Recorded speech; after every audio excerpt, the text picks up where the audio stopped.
Avec Audrey, donc bonjour Audrey. Bonjour. Aujourd'hui, un projet européen dans le viseur de milliers de scientifiques. Oui, demain, la Commission européenne publiera ses propositions pour simplifier, réduire la bureaucratie pour les entreprises. Et concernant l'environnement, eh bien, elle va proposer d'assouplir les règles concernant l'utilisation de produits chimiques dangereux, notamment les phytosanitaires, pesticides, herbicides, fongicides, etc., dans les exploitations agricoles. Concrètement, si cette proposition est adoptée, les fabricants de pesticides et autres produits phytosanitaires ne devront plus redemander régulièrement des autorisations de mise sur le marché de leurs molécules. Et ça inquiète fortement les scientifiques qui travaillent sur les effets de ces produits et découvrent parfois leur toxicité après des années, voire des décennies d'utilisation. En France, ils sont près de 2300 à avoir publié hier une lettre ouverte demandant un rejet de cette proposition de la Commission. Et voici ce qu'ils écrivent. Si la proposition de la Commission était adoptée, cela diminuerait de fait la capacité des agences à encadrer la mise sur le marché des pesticides et à surveiller leurs effets sanitaires. Parce que ces signataires sont médecins, toxicologues, biologistes, et leur inquiétude, c'est clairement que l'on sacrifie notre santé pour des considérations économiques sous la pression des lobbies. Écoutez l'un des signataires de cette lettre ouverte, Philippe Grandcola.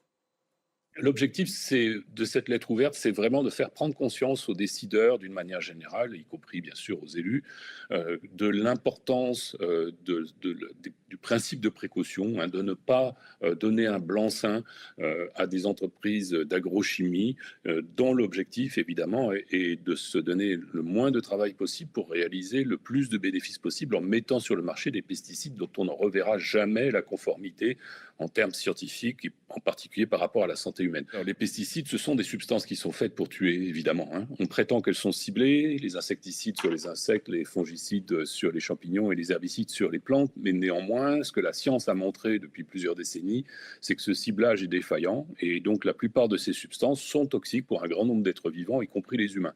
Ça coûte extrêmement cher en termes, bien sûr, de pression dolorise, de douleurs, de problèmes humains terribles, et puis en termes économiques également. Donc c'est vraiment un enjeu qu'il faut prendre à bras-le-corps, il ne faut pas attendre. Donc vous voyez que les signataires de cette lettre ne veulent pas opposer la santé humaine à l'économie parce qu'en réalité, on calcule depuis un moment maintenant le coût faramineux pour nos systèmes de santé des maladies induites par toute cette toxicité, cette pollution de notre environnement. Et on parle de quel problème pour la santé humaine alors? Alors, on a une explosion des maladies neurodégénératives, tout d'abord, des cancers, des lymphomes, etc., Parkinson pour les maladies neurodégénératives. Et on voit que ces maladies sont plus présentes chez les agriculteurs qui traitent leurs champs et chez les habitants des régions agricoles, les ruraux. Donc, c'est difficile d'ignorer ce problème, sa réalité. Pour que ce soit concret pour ceux qui nous regardent, il suffit de parler du chlordécone qui a été autorisé pendant des décennies aux Antilles pour traiter les bananeries avec des effets sur les santé des populations qui persistent encore aujourd'hui. Au-delà du risque de voir toutes ces substances ne pas être réexaminées par les autorités de santé, il y a aussi des analyses de toxicité qui ne sont pas assez poussées aujourd'hui. C'est-à-dire qu'on examine chaque molécule séparément en laboratoire. Mais dans la nature, c'est pas comme ça que ça se passe. Il y a notamment le fameux effet cocktail, c'est-à-dire qu'une molécule supposément sans danger, sans toxicité, peut avoir un principe toxique si elle est combinée à d'autres molécules. C'est le principe de toutes les réactions chimiques. Et ce n'est pas la seule limite de ces textes. De ces tests, pardon. Écoutez encore Philippe Grandcola. Il y a de nombreuses substances aujourd'hui qui sont dans le milieu naturel.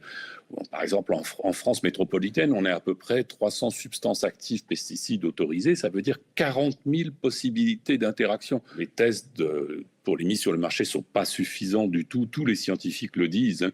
D'abord, on ne devrait pas tester uniquement la toxicité aiguë, c'est-à-dire combien il faut de substances pour tuer un animal